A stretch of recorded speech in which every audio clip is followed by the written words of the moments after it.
Bandi Sanjay letter pad మీద వాళ్ళు తిరిగారట. తిరగడం వేరు, తిరగటం తప్పేం కాదు. ఇక దాంట్లో రకరకాల ప్రచారాలు ఏంటంటే ఏది వాళ్ళు కోటీశ్వర్లు, అమ్మాయి వాళ్ళు కోటీశ్వర్లు, మొదటేమో డబ్బుల కోసం డిమాండ్ చేశారన్నటువంటి పాయింట్ వచ్చింది. ఇక్కడ మేబీ కాంట్రవర్సీ ఎక్కడొచ్చి ఉండాలంటే వీళ్ళు తిరగడాన్ని ప్రోత్సహించినటువంటి పెద్దలు ఏ పెళ్ళో అడిగితే వీళ్ళు చేసుకోనంటే జరుగుతుండాలి ఇది. లేదా మైనర్ అయ్యే కదా మేజర్ అయ్యాక చేద్దాంలేని ఆగి ఉంటే ఇష్యూ ఉండుండేది కాదు, కేసు అయ్యి ఉండుండేది కాదు.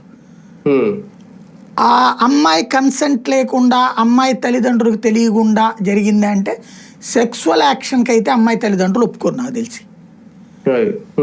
ఇక అమ్మాయి క్యారెక్టర్ గురించి రకరకాల ప్రచారాలు చేశారు. అది చేసే వాళ్ళు కూడా క్రైమ్ అవుతారు, అది క్లియర్ చట్ట ప్రకారం. ఎందుకంటే అమ్మాయి క్యారెక్టర్ ఎట్లున్నా you should not judge it, that should be judiciary's description. అమ్మాయి ఎట్లా ఉండాలో మనం జడ్జి చేయలేం దాంట్లో. కాబట్టి ఈ కేసులో చాలా బిగుసుకుపోయినట్టే.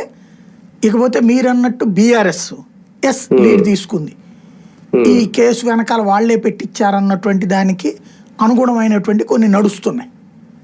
బట్ అమ్మా నాన్నలు అంత స్ట్రాంగ్గా ఉన్నప్పుడు ఎవరేం చేయలేరు కదా. అమ్మాయి ఇష్టం వచ్చిన